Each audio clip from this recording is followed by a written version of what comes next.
பலியிடுவது பலிபீடம். பலிபீடம்னா நம்ம போன வாரம் நீங்க செஞ்சீங்க, அதுக்கு பேரெல்லாம் கிடையாது, தப்பான புரிஞ்சப்படாது. பலிபீடம் அப்படின்னா எண்ணத்தையும் செயலையும் சித்தியையும் பலியிடுவது, அதற்கு பேர் தான் பலிபீடம்.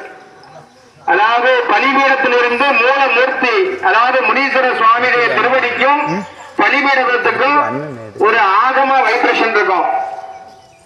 சப்போஸ் இது கோபுரம் ஆச்சுன்னா மூலமூர்த்தியிலிருந்து கோபுரத்துக்கு போகும்.